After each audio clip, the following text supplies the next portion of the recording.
കുട്ടികളൊക്കെ വന്ന് ഇങ്ങനെ ഫ്രണ്ടിലിരുന്നിട്ട് ഇങ്ങനെ പ്രണയമഴയുടെ നൂലിനറ്റം എന്ന് പാടുമ്പോൾ പിള്ളേരിങ്ങനെ നോക്കും, പരസ്പരം ഇങ്ങനെ മുഖത്തോട് മുഖം നോക്കും. ആ ഒരു സീന് കാണാൻ നല്ല രസമാണ്.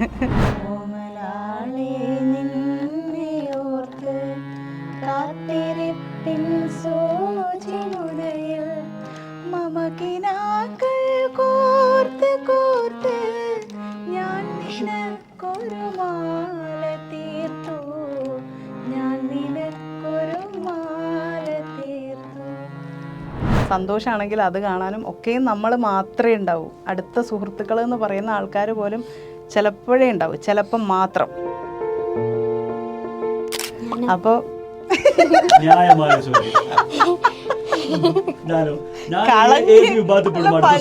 പറഞ്ഞു വരുന്നത് അടുത്ത സുഹൃത്ത് മകൾ ആരാണ്? ഞാൻ നീ ഉണ്ടാവുമെന്ന് നീയാണ് പറയണ്ടത്, സൈനുട്ടിയാ പറയണ്ടേ. പക്ഷെ അവൾക്ക് എനിക്ക് സങ്കടം വന്നതെന്നുണ്ടല്ലോ, അവൾക്ക് പെട്ടെന്ന് മനസ്സിലാവും.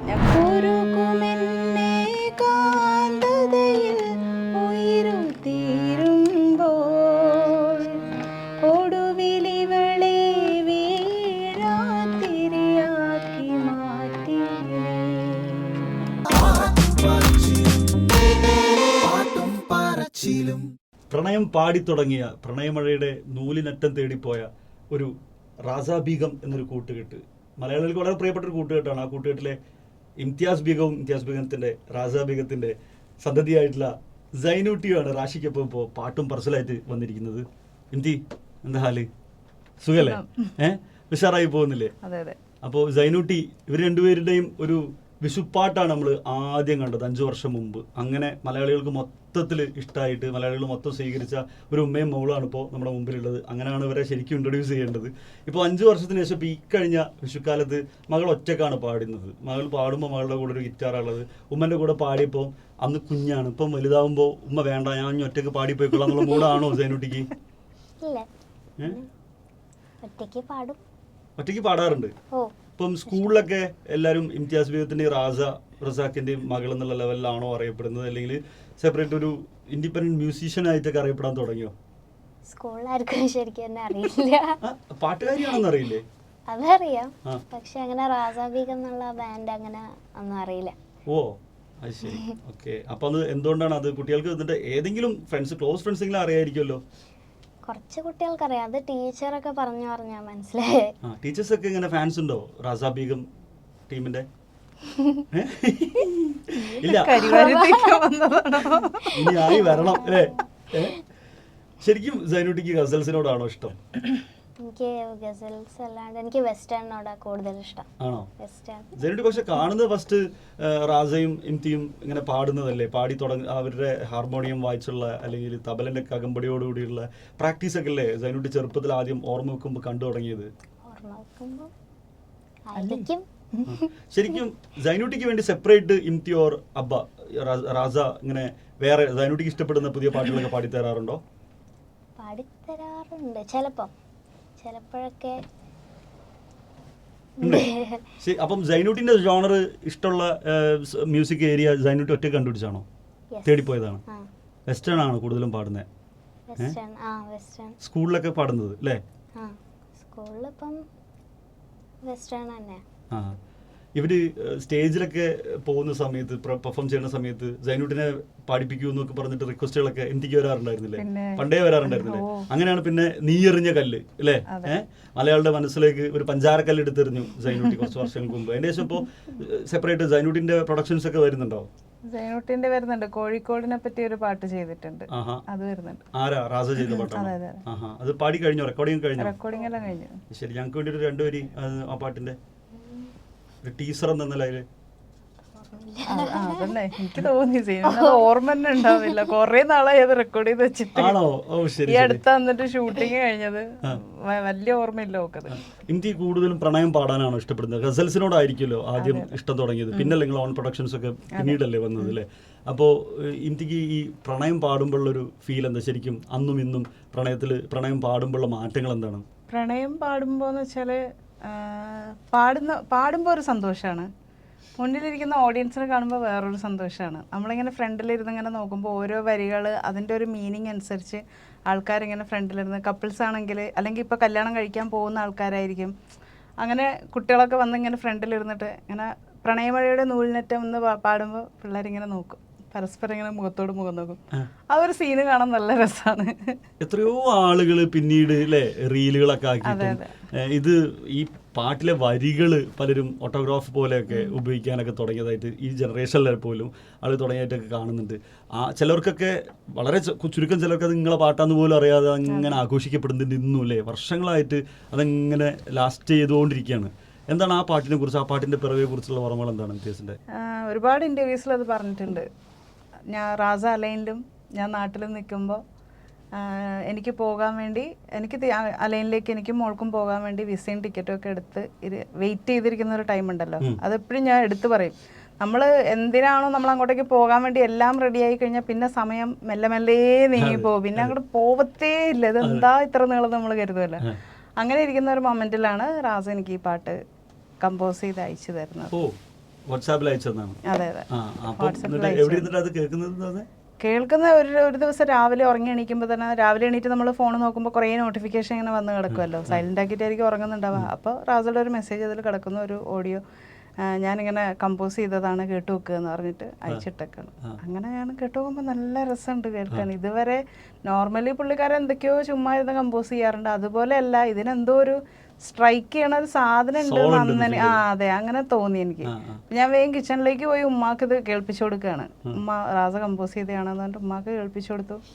ഉമ്മ ഇങ്ങനെ കേട്ടു നോക്കിയിട്ട് കൊള്ളാട്ടോ, നല്ല രസമുണ്ട്. ഉമ്മയെ സമ്മതിച്ചു. ഉമ്മ സമ്മതിച്ചാൽ പിന്നെ പറയണ്ട, ഉമ്മ എന്നെ പോലും അംഗീകരിക്കാത്ത ആളാണ്. ഒരിക്കലും എന്നെ അംഗീകരിച്ചില്ല. ഞാൻ പാടുമ്പോൾ പറയും എന്തോ ഒരു കുറവുണ്ട് നീ പാടുന്നതിൽ, അങ്ങനെ പറയുന്ന ആളാണ് ഉമ്മ. അപ്പോൾ ഉമ്മ പറഞ്ഞു നല്ല രസമുണ്ട് എന്ന് പറഞ്ഞപ്പോൾ അപ്പം എനിക്ക് തോന്നി എന്തോ കാര്യമായിട്ടുണ്ട്, അതിൽ സാധനം ഉണ്ട് എന്ന് എനിക്ക് മനസ്സിലായി. അപ്പം ഞാൻ പറഞ്ഞു നമുക്കിത് ഇറക്കണ്ടേന്നൊക്കെ ചോദിക്കുമ്പോൾ പുള്ളിക്ക് അത് ഒട്ടും കോൺഫിഡൻസ് ഇല്ല. പിന്നെ എത്രയോ നാളത് പെട്ടിയിൽ കിടന്നു ആ പാട്ട്. എന്നിട്ട് പിന്നെ ഒരു ദിവസം ഇല്ലില്ല, എങ്ങും പാടാറില്ലായിരുന്നു. പിന്നീട് ഒരു ദിവസം വേദികൾ എന്ന് പറയുമ്പോൾ അന്ന് നമ്മൾ രണ്ടാളും ഒന്നിച്ച് കൺസേർട്ട് ചെയ്യാൻ തുടങ്ങിയില്ല, ചെറിയ മെഹഫിൽസിലൊക്കെ അങ്ങനെ. അതെ, അങ്ങനെയൊക്കെ പാടേയുള്ളൂ. അപ്പോഴും ഈ പാട്ടിനെ പറ്റി യാതൊരു ഓർമ്മയില്ല. പിന്നെ എത്രയോ നാൾ കഴിഞ്ഞ് നമ്മൾ ഈ ഫോൺ ഇങ്ങനെ മാറ്റി മാറ്റി വരുമ്പോൾ അതിൽ മെമ്മറി കാർഡ് ഊരി നമ്മൾ കമ്പ്യൂട്ടറിൽ ഇങ്ങനെ കുത്തി നോക്കുമ്പോൾ സംഭവം എല്ലാം കിട്ടുമല്ലോ, ബാക്കി വോയിസും കാര്യങ്ങളൊക്കെ. അപ്പം അതിൽ ഈ പാട്ട് വീണ്ടും കിട്ടി. കുറേ ഒരു 3-4 വർഷത്തിന് ശേഷം അത് കിട്ടി. അപ്പോൾ അത് വരേണ്ട പാട്ടായിരുന്നു, നമ്മളെല്ലാവരും സ്വീകരിക്കേണ്ട പാട്ടായിരുന്നു. അതുകൊണ്ട് അത് എത്തിപ്പെട്ടതാണ് വീണ്ടും കൺമുന്നിൽ. സൃഷ്ടി നടത്തിയിട്ടുള്ള ആളുടെ മുമ്പിലും ആളുടെ അന്നത്തെ പങ്കാളിയുടെ മുമ്പിലും. അപ്പോൾ നിങ്ങൾ അത് ആദ്യം ഏത് വേദിയിലാണ് പാടുന്നത്? ആദ്യം സോഷ്യൽ മീഡിയ ത്രൂ തന്നെയാണ് അത് വന്നത്. കാരണം അന്ന് ഇതേപോലെ ഈ പാട്ട് ഇത് കിട്ടി. അപ്പോൾ വീണ്ടും നമുക്ക് ഓർമ്മ വരികയാണല്ലോ ഇങ്ങനെ ഒരു പാട്ടുണ്ടായിരുന്നു എന്നുള്ളതും. പെട്ടെന്ന് പഠിക്കാൻ പറ്റുന്ന ഒരു പാട്ടായതുകൊണ്ട് കേട്ട് കേട്ട് ഇങ്ങനെ പാടുന്നുണ്ട്. അത് സെയിനു പഠിച്ചു. ഒരു ദിവസം ഒരു വെള്ളിയാഴ്ച അങ്ങനെ വെള്ളിയാഴ്ച ലീവാണല്ലോ, അപ്പോൾ റാസ ഫുൾ ടൈം ഇരുന്ന് ഇങ്ങനെ പാടുമായിരിക്കും. അപ്പോൾ സെയിനും കൂടെ പോയി ഇരിക്കുന്നുണ്ട്. അങ്ങനെ രണ്ടാളും കൂടി ഇവിടെ ഇരുന്ന് ഓമലാളെ പാടുന്ന കേട്ടു. സെയിനു എത്ര വയസ്സുണ്ടായിരുന്നു? സെയിനു 3-4 വയസ്സുണ്ട്. അങ്ങനെ ഇരുന്ന് പാടി. ഞാനത് വീഡിയോ എടുത്തു, സോഷ്യൽ മീഡിയയിൽ ഇട്ട്. ശേഷമാണ് റാസയുമായിട്ട് ആ പാട്ടിൽ ഓമലാളെ എന്നുള്ള പാട്ടിൽ ഇംതി കൂടെ ചേരുന്നത്. അപ്പൊ സൈനുവിന്റെ വോയിസിൽ ആ പാട്ടൊന്ന് കേൾക്കാൻ ഒരു പൂതി. അങ്ങനെ തന്നെ വേണം ഹാർമോണിയം. പാട്ടൊക്കെ പാടുമ്പോ ചിരി വരും. ശരി, ആയിരക്കണക്കിന് 10,000-കണക്കിന് ആളുകൾ പ്രണയത്തിന്റെ തീവ്രതയിൽ അലിഞ്ഞില്ലാതായി പോകുന്ന ഒരു പാട്ട്, ആ പാട്ടുണ്ടാക്കിയ ആൾക്കാരുടെ മകൾ കേൾക്കുമ്പോൾ ചിരി വരും. മോള് പാടി തുടങ്ങി.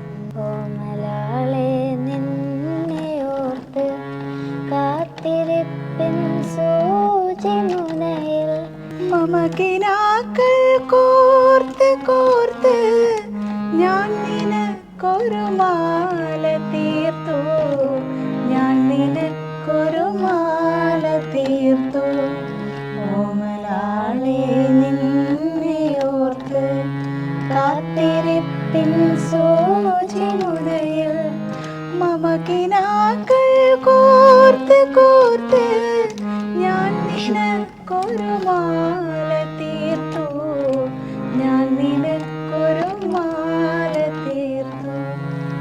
ഈ പാട്ട് ഇപ്പോൾ പാടുമ്പോൾ മോക്ക് ചിരി വരുന്നത് പറഞ്ഞല്ലോ.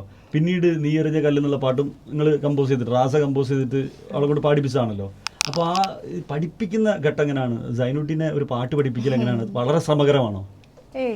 അവൾക്ക് ആ വാക്കുകൾ പറയാൻ കുറച്ച് ബുദ്ധിമുട്ട് അന്നത്തെ പ്രായത്തിൽ കേട്ടോ. മലയാളം ഇങ്ങനെ വഴങ്ങാൻ ഒത്തിരി പ്രയാസം ഉണ്ടായിരുന്നു. അത് മാത്രമേ ഉള്ളൂ. ബാക്കി പെട്ടെന്ന് ക്യാച്ച് ചെയ്യുന്ന കൂട്ടത്തിലായിരുന്നു. അപ്പൊ എന്താണ് ഇവള് വേറൊരു ജോണറിൽ തിരിഞ്ഞു പോയാൽ എന്തെങ്കിലും ചെറിയ വിഷമമുണ്ടോ? ഗസലും ഹിന്ദുസ്ഥാനി നമുക്ക് വലിയ താല്പര്യമില്ല എന്ന് അറിയുന്നത്? ഇല്ല, ഞാൻ എല്ലാ ജോണറും കേൾക്കുന്ന ഒരാളാണ്.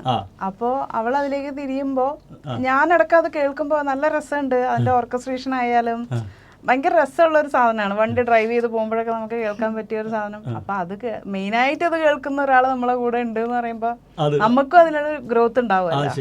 അതിന്റെ ഒരു സന്തോഷമുണ്ട്. അപ്പൊ ഇവള് പാടുന്നതിൽ ഇവർക്ക് ഇഷ്ടമുള്ള ഫേവറേറ്റ് മ്യൂസീഷ്യൻസിൽ ഇന്ത്യക്കാരും ഇല്ലേ? പുറത്തത്തെ ആൾക്കാരുണ്ടോ? മെയിൻ ഒരു പാട്ട് പാടുന്നതൊക്കെ കേൾക്കട്ടെ, ഒരു വെസ്റ്റേൺ ഒന്ന് കേൾക്കട്ടെ.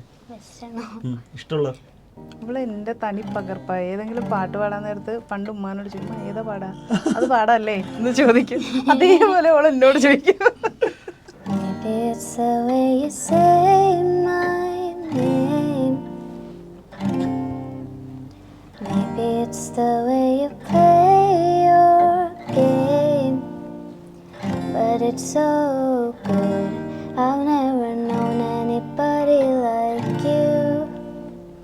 But it's so good.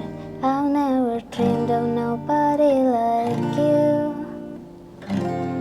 And I've heard of a love that comes once in a lifetime. And I'm pretty sure that you are that love of mine. 'Cause I'm in a field of dandelions, wishing on everyone that you'd be mine, mine. I see forever in your eyes. I feel okay when I see you smile, smile. നിങ്ങൾ ഗസൽ പാടുന്ന പോലെ തന്നെ അവളും പ്രണയപൂർവ്വമാണ് western പാടുന്നത്. ഈ ഒരു combo സ്റ്റേജുകളിൽ ഇനി നമുക്ക് കാണാൻ പറ്റില്ലേ? ഓളും ആൾക്കൊപ്പമായി, സൈനൂട്ടിയും വലുതായി, സൈനൂട്ടിന്റെ വെസ്റ്റേണും നിങ്ങളെ ഗസൽസും അല്ലേ? രസമുണ്ടാവില്ലേ? നല്ലൊരു ഫ്യൂഷൻ ആയിരിക്കും, മേജർ പൊളിയായിരിക്കും. ഇംതിയാസ് ബീഗം പാടുന്നതിൽ സൈനൂട്ടിക്ക് ശരിക്കും ഭയങ്കര ഇഷ്ടമുണ്ട് എന്നൊന്നും പറഞ്ഞിട്ട് വെറുതെ ആക്കണ്ട. ശരിക്കും ഇംതിയാസ് ബീഗം പാടുന്നതിൽ എപ്പോഴും ഇടക്ക് അമ്മനെ കാണണം തോന്നുമ്പോഴൊക്കെ, മിസ് ചെയ്യുമ്പോഴൊക്കെ പൂതി വരുന്ന പാട്ട് ഏതാണ് സൈനൂട്ടിക്ക്? അപ്പോഴും ചിരിയാണല്ലോ. മമ്മ അത്ര വലിയ കോമഡിയാണോ? എന്നാ പോട്ടെ,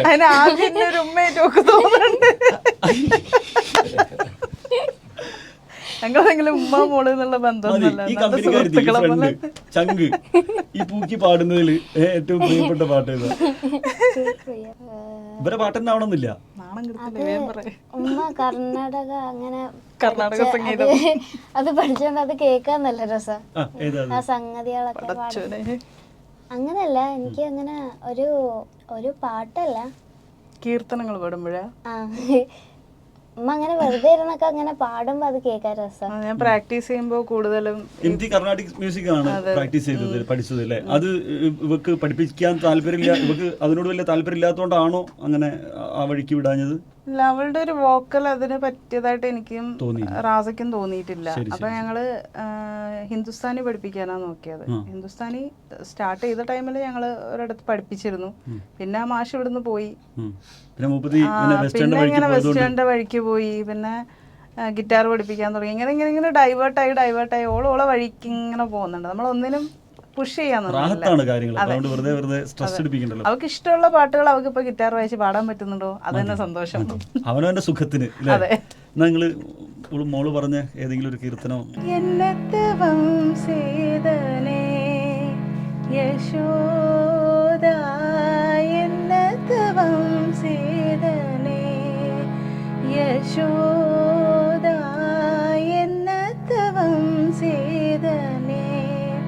யசோதா எங்கும் நிறை பரபிரம்மம் அம்மா என்னழைக்கா என்னத்தவம் சேதனே. யசோதா எங்கும் நிறை பரபிரம்மம் அம்மா என்றழைக்கா என்ன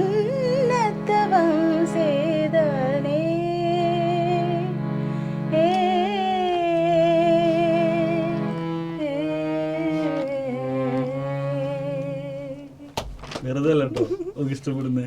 നിങ്ങൾ രണ്ടാളും കൂടി അന്ന് 5 കൊല്ലം മുന്നേ വിഷുവിൻ്റെ സമയത്ത് ആ പാട്ട് പാടിയപ്പോൾ ആ സമയത്ത് അമ്മ അങ്ങനെ പഠിപ്പിച്ചു തന്നു, മോള് കൂടെ പാടി. ഇപ്പൊ ഒറ്റക്ക് പാടിയല്ലോ, ഇത് രണ്ടാളും കൊണ്ട് വീണ്ടും ഒന്ന് പാടിപ്പിക്കണമെന്ന് ആഗ്രഹമുണ്ട് കേൾക്കണമെന്ന്. ഇപ്പൊ നിങ്ങൾ അതെങ്ങനെ ആയിരിക്കും പാടാ രണ്ടാളും ഒരുമിച്ച്? ചമ്പിക്കോ ചമ്പിക്കോ. മലർമാതിൻ കാന്തൻ വസുദേവാത്മജൻ പുലർകാലേ പാടി കുഴലൂതേ ചിലുചിലേ കിലുങ്ങും കാഞ്ചന ചിലപ്പിട്ടോടി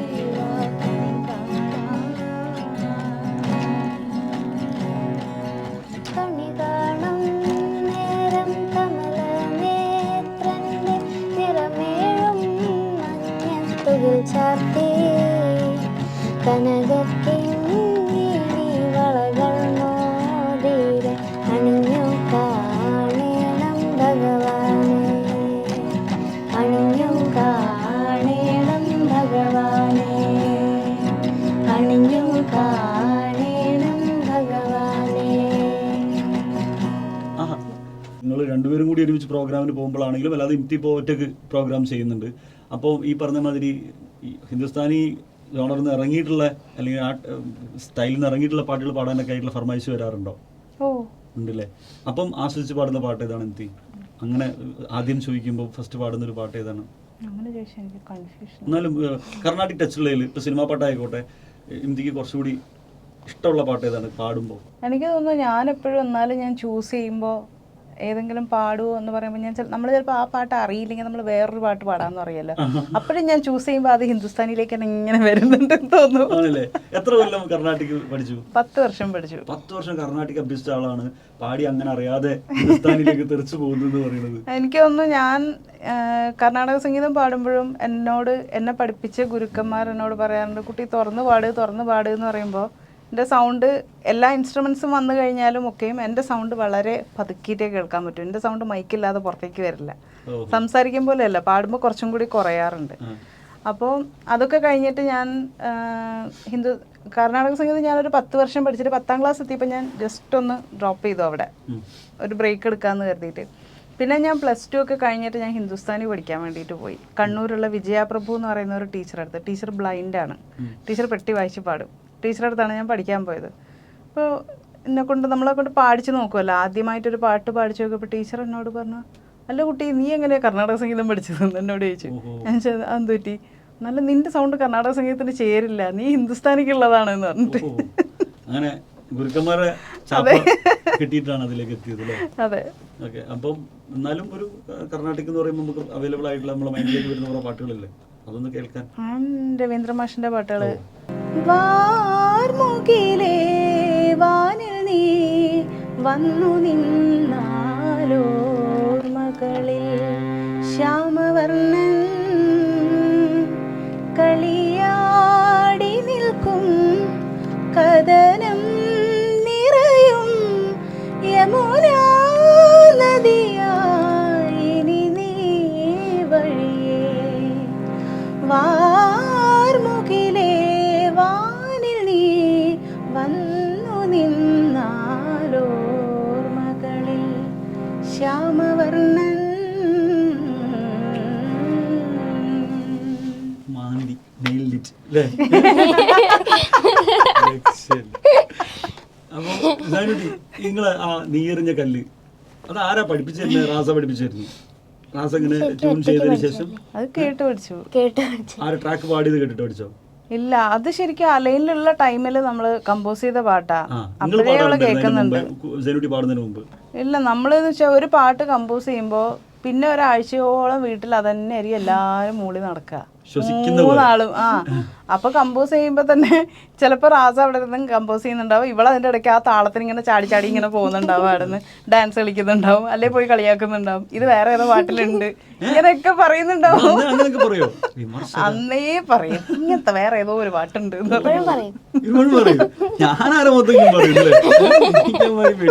അതല്ല, എനിക്ക് ഒരു പേടിയില്ല. പിച്ച് ഔട്ട് ആയാലും പറയും, പാടിക്കൊടുമ്പോ പോയി പോയി പോയി തീർന്നു. എന്റെ പരിപാടിക്ക് ഉണ്ടാൻ പറ്റില്ലല്ലോ, അതൊന്ന് പാടുന്നത്. നീറിഞ്ഞ പാഞ്ഞ് മാനത്തമ്പിളി പാതി മുറിഞ്ഞ് തോട്ടുവരമ്പിൽ വീണതെന്ന് പൊള്ളു പറഞ്ഞില്ലേ, പൊള്ളു പറഞ്ഞില്ലേ. നീ എറിഞ്ഞ കല്ലു പാഞ്ഞ് മാനത്തമ്പിളി പാതി മുറിഞ്ഞ് തോട്ടുവരമ്പിൽ വീണതെന്ന് പൊള്ളു പറഞ്ഞില്ലേ, പൊള്ളു പറഞ്ഞില്ലേ.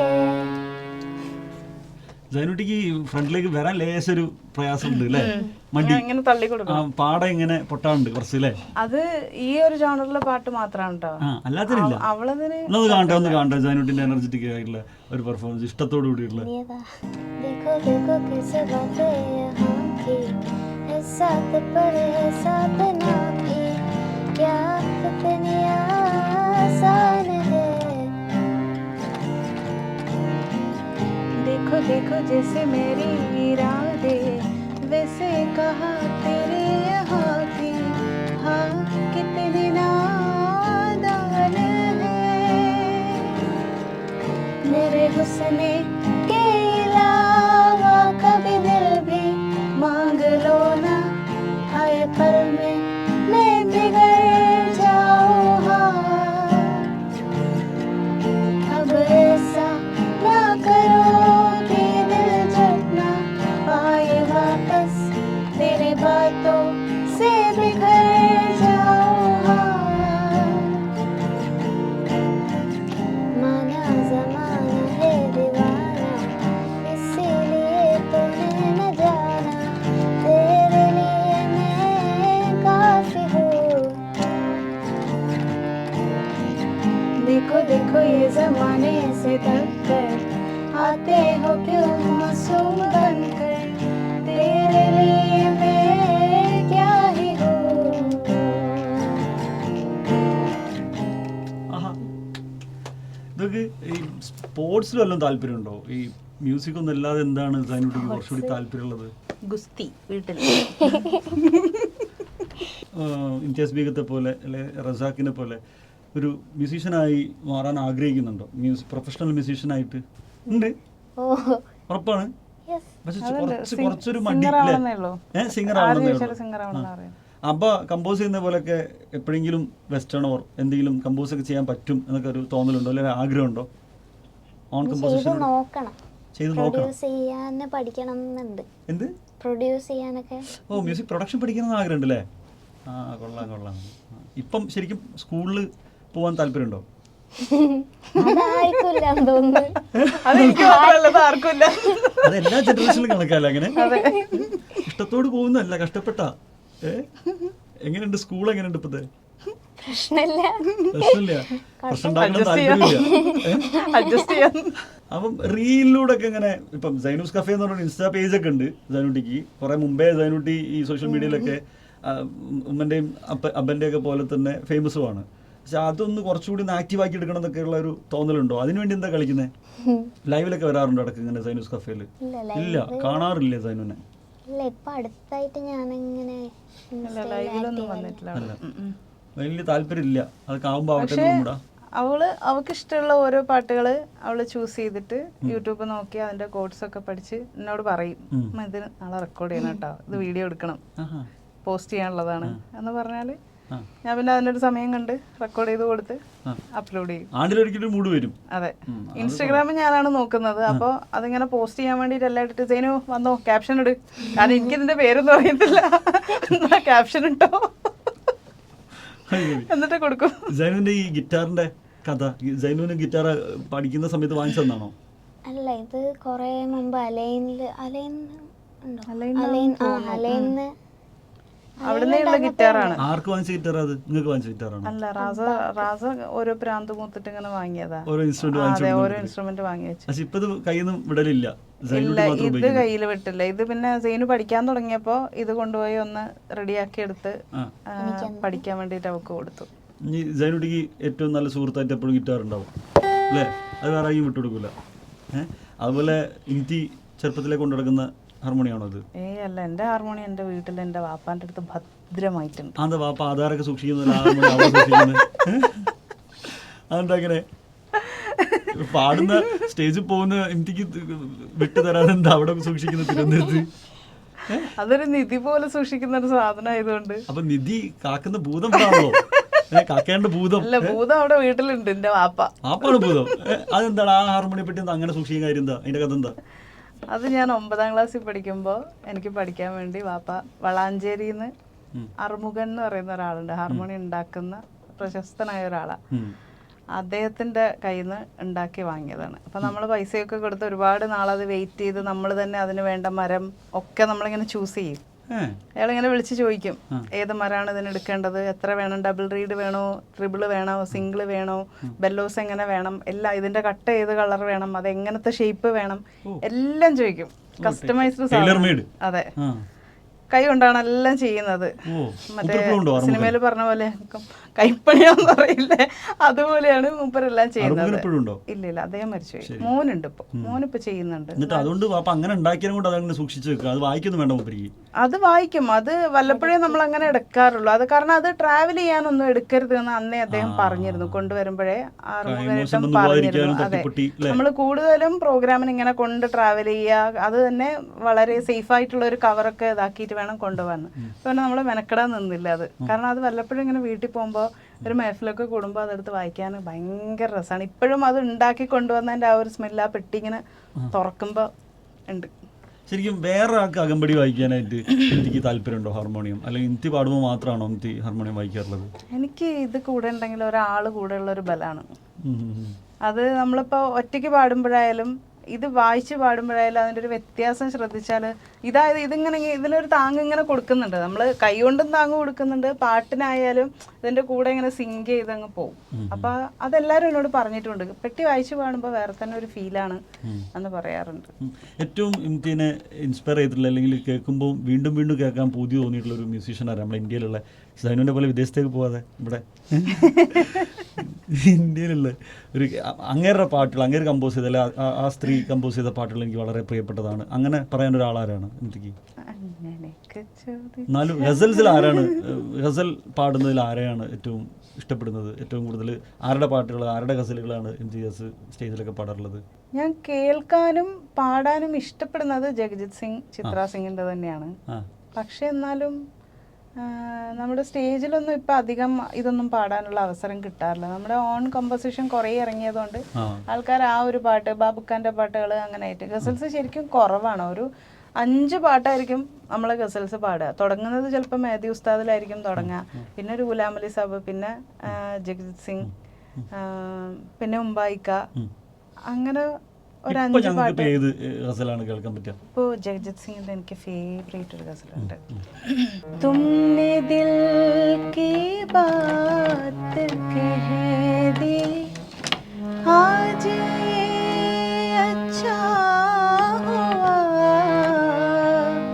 തുമ്നെ ദിൽ കി ബാത് കഹ ദി ആജ് അച്ഛാ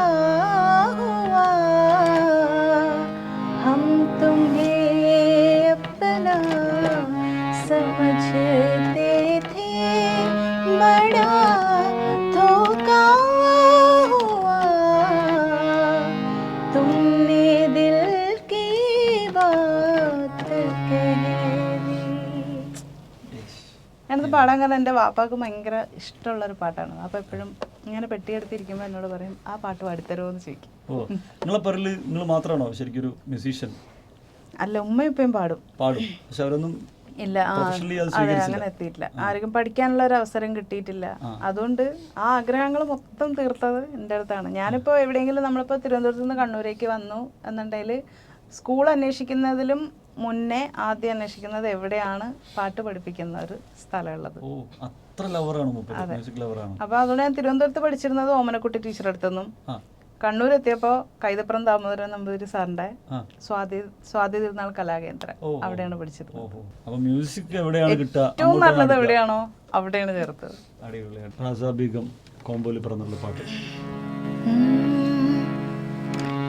കരയകലും കപ്പൽ പോലെ പിരിയുകയാണീ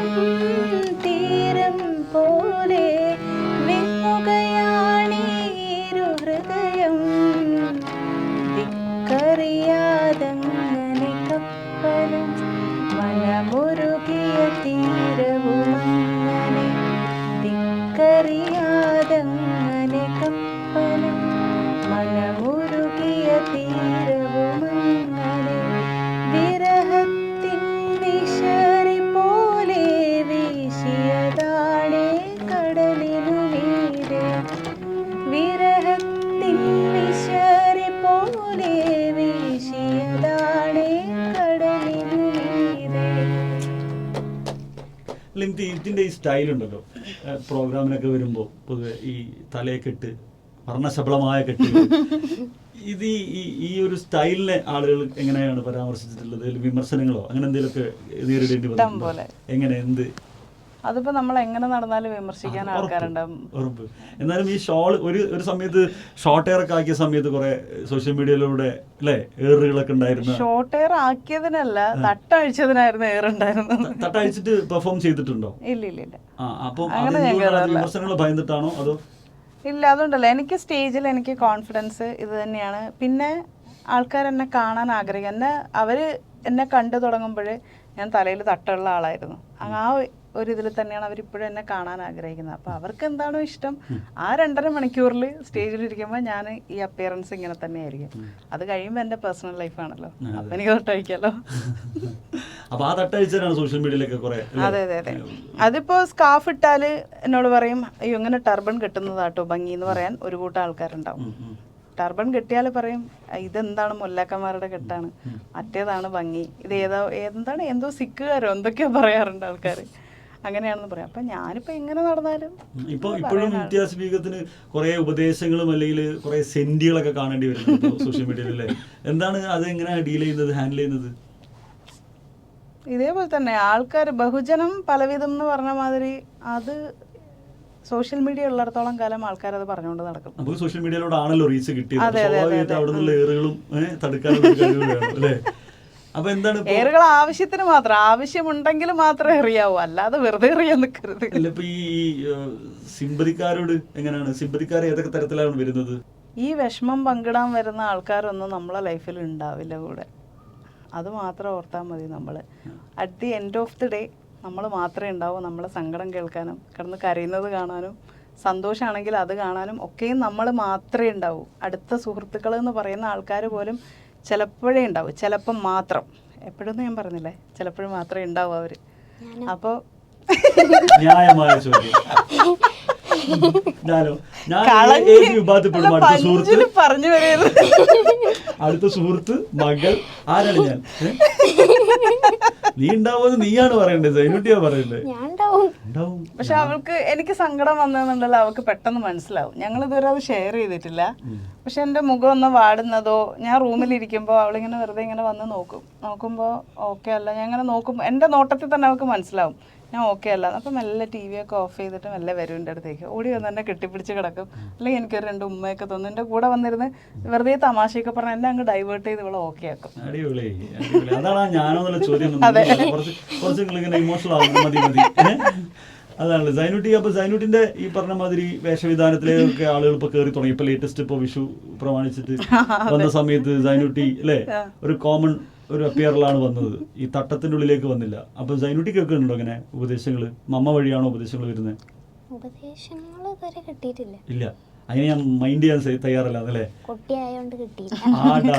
ജൈനൂട്ടി ഇപ്പോഴും ചെറുതാണെന്നാണ് ആൾക്കാരുടെ വിചാരം. പക്ഷെ വീഡിയോസ് എല്ലാം കാണുമ്പോ അയ്യോ കുട്ടി ഇത്രയും വലുതായോ, നേരിട്ട് കാണുമ്പോ എല്ലാരും അയ്യോ മോള് ഇത്രയും വലുതായല്ലേ എന്ന്. എല്ലാവരും വലുതാവില്ലല്ലോ, ഇവക്ക് മാത്രം പ്രത്യേകത ഒന്നുമില്ലല്ലോ. അപ്പം ഇനി എനിക്ക് ഒരു പ്രത്യേക സജഷൻ ഉണ്ട്. എന്റെ ഒരു റിക്വസ്റ്റ് ആണ്. അത് ഇംതി എന്ന് പറയുന്ന ആള് ഇപ്പം കമ്പോസിഷൻസ് ഒന്നും ഇതുവരെ ഇംതി നടത്തിയിട്ടില്ല എന്ന് ഞാൻ വിചാരിക്കുന്നത്. ഒരിക്കലും ഒരു ആഗ്രഹം പറഞ്ഞു ഇംതിയാസ് ബീഗത്തിന് ഒരു പാട്ട് കമ്പോസ് ചെയ്യണമെന്ന്. അപ്പൊ ഞാൻ എന്നെ കൊണ്ട് പറ്റുന്ന എന്തൊക്കെയോ കുത്തിക്കുറിച്ച് അയച്ചു കൊടുത്തു. ആ പാട്ടും ഇല്ല ആളും ഇല്ല കുറെ കാലത്തേക്ക്. അവസാനം ഞാൻ തന്നെ എഴുതി, ഞാൻ ട്യൂൺ ചെയ്ത് ഒരു 4-5 വരി അങ്ങോട്ട് അയച്ചു കൊടുത്തു. ഹിന്ദി പാടുക വെച്ചിട്ട് പെട്ടിക്ക് പാടാൻ പറ്റുന്ന ഒരു പാട്ടാന്ന് എനിക്ക് അങ്ങനെ തോന്നിയപ്പോ അതിവിടെ വെച്ചൊന്ന് പിടിക്കാമെന്നുള്ളൊരു മോഹം പറഞ്ഞു വിട്ടിട്ട് കുറെ കാലമായി പാട്ടിലെ. ഞാനൊന്ന് മൂളണോ അവസാനം?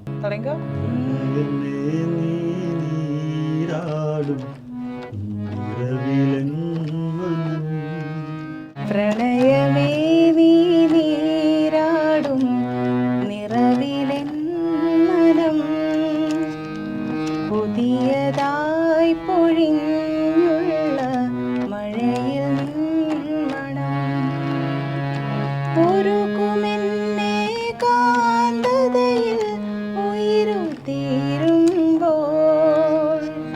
ഒടുവിലിവളെ വീഴാത്തിരിയാക്കി മാ താങ്ക് യു സോ മച്ച്. അപ്പോൾ തൽക്കാലം നിങ്ങളെ ഞാൻ രക്ഷപ്പെടുത്തുകയാണ്. Thank you. പാട്ടും പാർസലൊക്കെ ആയിട്ട് കുറേ നേരം സൈനുദ്ദീൻ, ഇംതിയാസ് ബീഗം നമ്മളോട് കൂടി ഇരുന്നു. കുറച്ച് പാട്ടുകളൊക്കെ നിങ്ങൾ കേട്ടു, സന്തോഷമായെന്ന് വിചാരിക്കുന്നു. ഞാനും വളരെ ഹാപ്പിയാണ്. Thank you so much. Thank you.